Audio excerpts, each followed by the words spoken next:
Hi, Dave Forrest here for F52.com, and what can I say? It's a nice day. It's a nice day outside. I've had to draw the curtains thanks to the filming and everything, but it's a nice day and I'm in a good mood, and we've got a lot to get on with today. We've got the competition winners. Who won the light? Who won it? Who won it? You're going to find out in a minute. And of course we have runners up. 4 people won downloads. Who are they? You'll find out in a minute.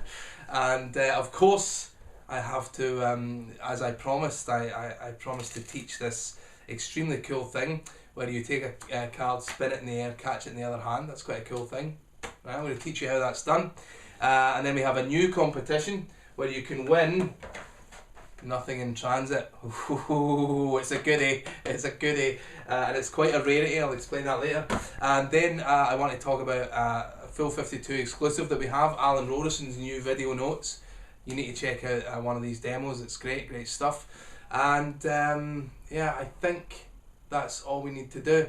So let's do the winners. So here we go. Who is the lucky so-and-so that was a member of YouTube, signed up to my F52 mailing list? The answer is this guy. Well done, this guy. You were picked at random from all the people and you won, so well done. I've sent you an email so you know who you are. I've omitted a little bit of his email address here, but you know who you are. You just email me and we'll get this off to you in the post. Well done, sir. And what about the free downloads? Because 4 people were runners up in this draw and 1 free download. So who are they? Are you ready? Here they are. Yeah, these guys. Well done, these guys. These guys won free downloads, and again, you've all been sent an email explaining how you collect your prize. So well done, everyone. Now, I'll talk about the new competition. Okay, I've been looking at the stats on my YouTube channel and seeing which videos have had the most hits, and you know, it's going all right. I'm getting more hits now the more subscribers I have, so thank you all for subscribing and watching my videos. But there's one of them that I have to say I'm a bit disappointed that no one's actually watching this video. This is one of my definitely one of my best tricks I've ever created, and you know, it's one that a lot of people know me for, and it's got a paltry number of views on my YouTube channel, and this must be remedied. So the effect in question is, of course, nothing in transit. Oh, do you want to look in the box? Let's look in the box. Inside the box we have a DVD in this sort of CD case, just here like this. And then there is a DVD, so it's multi-region DVD, teaches you everything you need to know, as well as bonus handlings and everything you need to know on the DVD. We also have inside here just bits and bobs that you might need. There's also some little stickers in there, I think. Yeah.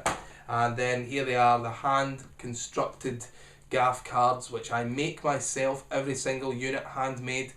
And if you could see exactly what's going on here, you would appreciate just how difficult it is to make these. Nothing in transit goes out of stock all the time because frankly I'm too lazy to sit down and complete the frankly arduous task of constructing the gimmicks. However, I do have to do it again soon because I'm out of stock. And in actual fact, when I say that this particular unit is a rarity, it really is. I found it by accident in among some other stock. I thought I was out. And this is actually the old-fashioned packaging. If you buy it now, it doesn't look like this. It doesn't come in this black box. It comes in a normal DVD case now. So this is like one of the first runs, and it'll never be produced like this again. So if you win it, you know, you're winning sort of one of a kind, not one of a kind, the last of its kind. How's that? And it's a great trick. How do you win nothing in transit? All you need to do is watch the video for nothing in transit, okay? And then afterwards, leave a comment. That's all you need to do. That's all you need to do, and you could win this, okay? Go and watch the nothing in transit video. There is a link somewhere on the screen right now. Watch that video, leave a comment, and from all the people who leave comments on that video between now and this day, next Thursday, I'll choose one at random, and you'll win nothing in transit. Pretty good. And of course, 4 runners up will win a free download of their choice. So come on, for the sake of watching a video and leaving a comment, I can't say fairer than that, can I? Okay, moving on, that's the competition. I did say I was going to teach you how to do that. So shall we have a look at this? I think we should. Okay, so how do we spin the top card off the top of the pack? Well, let's break it down into the core actions, alright? The little movements, and then we'll put them all together and hopefully you'll have what you need. So step one, you're holding the deck like this. The top card here is going to be spun off. So here's what you do. You push it off and you pull it back. And when you pull it back, your pinky there sits underneath it, alright? Now here's what's crucial here. You're going to push it, pull it back, and now it just rests on the pinky, so it's broken off from the rest of the deck. So much so that if I were to turn my hand over, that card would fall. And that's key to this move, alright? You're going to push off, pull back, and make sure it's just sitting there of its own accord, alright? So nothing should be holding it in place. That's step one. Step two is where what you're going to do is you're going to use your thumb here. Your thumb comes from here to here and press down. All right, there's a downward pressure now. I'm pushing down with my thumb and I'm going to move it to the left. And when I move it to the left, of course, eventually it's going to snap off the edge of the deck. So I'm pressing down, moving to the left, and it's eventually going to snap off the edge like this. So let's put these two together. Push over, take a break. Then in a continuous action, the thumb pulls over, I'm pressing down on it. And then when it reaches the edge of the deck, it snaps off. Now the third part of this is to actually let it go so that it flies through the air. So we're over and here we go. Now watch what happens. You'll know because you'll feel it yourself, and I know because I can feel where the edge of the deck is. I can feel the moment just as it's about to pop like that. And when it does, I open my thumb up. See that? Look at my thumb. See how it opens right up just at the moment that your thumb's going to trip off the edge. Ignore that one. Just at the moment it's going to trip off the edge, you just open your finger right up. Okay. Alright, so now you know the basic mechanics of how the card, how you achieve flight, how the card achieves flight. You push off, back, use your thumb, it spins through there. However, you're going to have all sorts of problems at this stage. Once you've started to get them to move, they'll be going over here, they'll be going over there. It's difficult to sort of get. So here's the next part, which is directing it and catching the card, which I can't show you close up. So I'm showing you like this. This is the second thing you need to know. So you're now at a stage where you're getting the card to fly off, but you want to direct it and you want to catch it. So the direction is something you're going to have to work out for yourself because it will be different for everyone.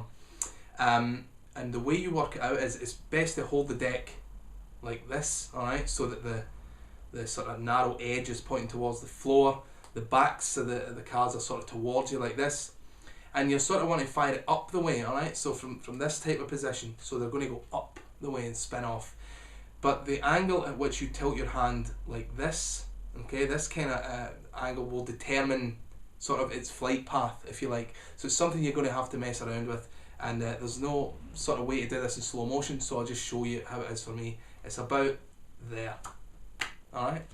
So I've got the deck pointing towards me, but I need to tilt it down a little bit. I know this for me, for it to work for me, I need to point it down like this, and it flies off in roughly the right direction. Okay?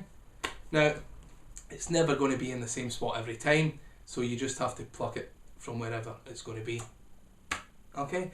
Now, let me just talk to you a couple of uses for this thing, because it's tempting just to use it to show off, but it has pretty good uses. What you can do is a nice thing to do is you take a card like this, you put it in the middle, and you sort of cut it back inside, and you ask your spectators to just check it's not on top, right? The 9 of hearts. It's not on the bottom, but it is in fact somewhere near the middle. Agreed? And they'll agree. So when you do this, it appears to them that you've caused that card to fly from the centre of the pack, which is far more impressive. And they because their view of what you're actually doing is obscured, they've got absolutely no way of telling where the card has actually come from. Specifically, when you show them the top and bottom card and it's not the card that they chose, then it must have come from the middle, right?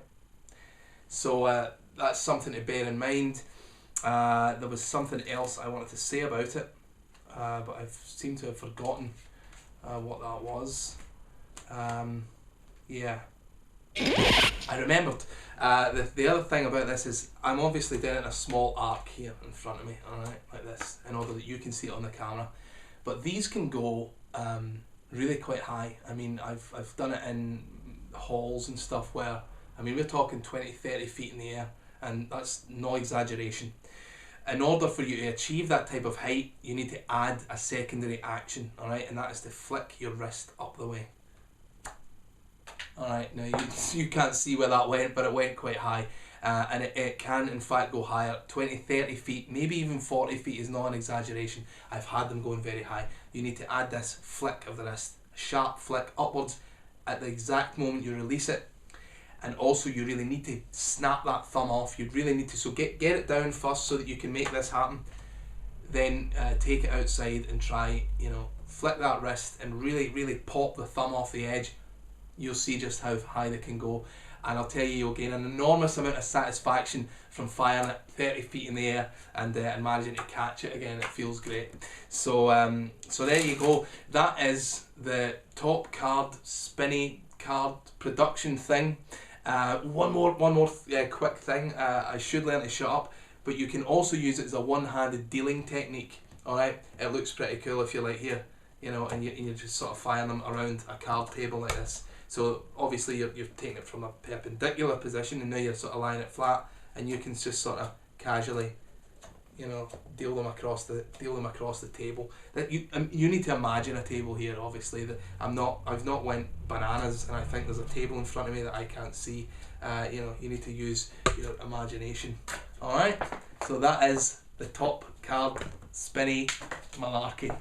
Okay, so just a quick plug here. Full52 is delighted to have the exclusive on some brand new video lecture notes by Alan Roberson. Alan is the guy who created the effect Smoke, which has been a massive success. If you're aware of the effect, then you know how cool it is, and Alan created that among all sorts of other stuff. He's a friend of mine, friend of Full52's, and we're really pleased to have the exclusive on these new video notes. The main effect that Alan is teaching here is an effect he performed on national television for Penn and Teller in the show Fool Us, which aired over here in the UK. A great TV show, and here is a link where you can watch Alan perform that effect. It's a matrix thing with coins in people's hands. It's fantastic. But my personal favourite on the notes is an effect called Be Safe, where he removes the label from a lighter and tosses it back on. It looks fantastic. And again, here is a link. Please visit the page, and both videos are on there, as well as a special offer if you want to buy a bundle of Alan's stuff. But full52.com is the only place you can get these notes for a limited time, and they are absolutely brilliant. Each of the effects could easily have been used, it could easily have been sold individually, but it's in a package deal, and it's really a no-brainer. They're great notes. Please do check them out. Okay, finally I just want to talk about the next video. I'm getting a lot of messages from my new subscribers, and you're asking me, there's a common thread, you seem to be asking me about controlling cards, alright? How do I control this card while keeping this one here and keeping this one here? So, next week's video will be a video on simple card controls, okay? So you'll learn how to take a card back, put it in the middle of the deck, but actually control it to either the top or the bottom of the deck. That to me seems like something that would be useful, as I'm getting so many messages, and so you'll never be stuck for a card control again. Make sure you come back next week. We'll announce the winners to the Nothing in Transit competition. Remember, all you need to do is watch this video and then leave a comment, and you're in with a chance of winning. And come back next time for that card control video. And I don't know, I'll probably have some other nonsense to talk about at that point. Until then, I'm Dave Forrest for Full52. I will see you next time.